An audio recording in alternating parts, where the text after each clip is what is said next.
मान के चल लो कि तुम एक साइबर क्राइम इन्वेस्टिगेटर हो, ठीक है? और तुम्हें ना एक केस असाइन कर दिया गया। तुम जाते हो क्राइम सीन पे और क्राइम सीन पे जाने के बाद तुम सबसे पहला काम क्या करोगे? नहीं पता? मैं बताता हूँ।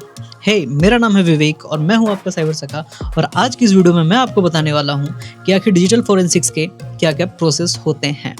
ठीक है, देखो सबसे पहला प्रोसेस क्या होता है? आइडेंटिफिकेशन। तुम क्राइम सीन पे तो पहुंच गए हो, ठीक है? तो जो तुम सबसे पहला काम करोगे वो करोगे आइडेंटिफाई करना। आइडेंटिफाई करना भाई, क्या आइडेंटिफाई करना है? तो आइडेंटिफाई ये करना है कि वहाँ पे तुम्हें क्या-क्या एविडेंस मिलता है। मतलब कि अगर तुम क्राइम सीन पे जाते हो तो तुम्हें क्या होगा कि काफ़ी सारी चीज़ें मिलेंगी।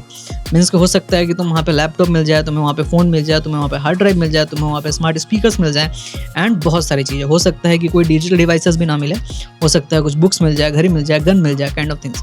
बट तुम्हें देखना है कि तुम्हारे केस को आखिर क्या चीज़ें रिलेट कर रही है।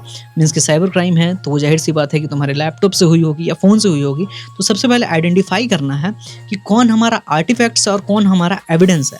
तो जब हमारा एविडेंस जब पता चलता है तो हम उसे सीज़ कर लेते हैं। तो पहला इसी वाले प्रोसेस को हम कहते हैं आइडेंटिफिकेशन, मतलब कि आइडेंटिफाई करना और फिर उसे सीज़ करना। तो इस प्रोसेस को कहते हैं आइडेंटिफिकेशन। अब बारी आती है सेकंड स्टेप की। देखो सेकंड स्टेप का मतलब होता है प्रिजर्वेशन। देखो प्रिजर्वेशन का मतलब क्या होता है कि अब मान के चलो कि तुम्हें तो डिवाइस मिल गई है, मीन्स कि तुम्हें तो एविडेंस मिल गई है, ठीक है? तो उस एविडेंस को प्रिजर्व करके रखना, मतलब सही तरीके से एक मैनर्ड वे में रखना, ठीक है? रखने के लिए हमारे पास फराडे बैग्स होती हैं और सिर्फ एविडेंस को सही तरीके से रखना नहीं, उसके साथ-साथ ना उस एविडेंस के अंदर मीन्स कि उस डिवाइस के अंदर जो भी डेटा है ना उसको प्रोटेक्ट करके रखना, ठीक है? ताकि उस डेटा के साथ कोई भी मॉडिफिकेशन ना हो सके, कोई भी अल्टरेशन ना हो सके, मतलब उसकी इंटीग्रिटी ना मेंटेन हो। इसके लिए हम राइट ब्लॉकर्स का भी यूज़ करते हैं ताकि हम सिर्फ डेटा को कॉपी कर सकें या क्लोनिंग कर सकें, मीन्स कि क्लोनिंग कर सकें ताकि कोई भी बाकी उसमें छेड़खानी ना हो, ठीक है?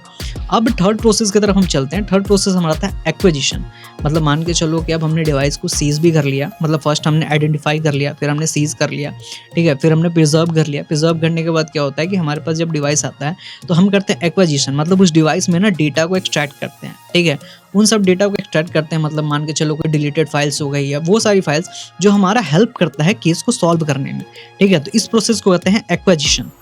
नाउ अब आता है तुम्हारा रियल गेम, ठीक है? अब आता है तुम्हारा एनालाइज का प्रोसेस, ठीक है? तो ये हमारा चौथा प्रोसेस है जिसमें हम करते हैं एनालाइज। एनालाइज में क्या होता है कि जो भी हमारे पास डिलीटेड डेटा हुई है उसको एनालाइज करना हो गया, या फिर मान के चलो लॉग्स को चेक करना हो गया, या फिर मान के चलो कि टाइमलाइन को मैच करना हो गया कि हाँ अगर इस वक्त क्राइम हुई थी तो क्या इस वक्त इस फ़ोन में या फिर उस डिवाइस में प्रोसेस हुई थी, ये लिंक कर रहा है या नहीं कर रहा। तो इन सारे प्रोसेस को ना हम एनालाइज कहते हैं।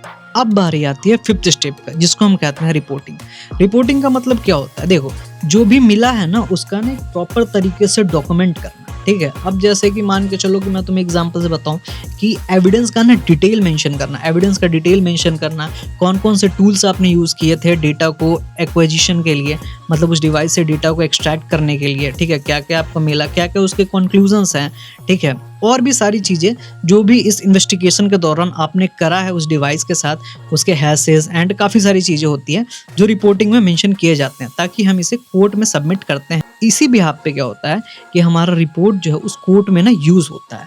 सो यही 5 स्टेप जो है ना डिजिटल फोरेंसिक्स हमेशा फॉलो करती है, ठीक है? सबसे पहले identification, second preservation, third acquisition, fourth analysis and fifth report writing, ठीक है? इन सारे प्रोसेस को मिला करके किसी क्राइम को सॉल्व किया जाता है और फिर कोर्ट वगैरह में सबमिट किया जाता है। क्योंकि डिजिटल फोरेंसिक्स में ना सिर्फ डेटा को देखना नहीं होता है, ठीक है? उसको साइंटिफिकली तरीके से ना प्रूव भी किया जाता है।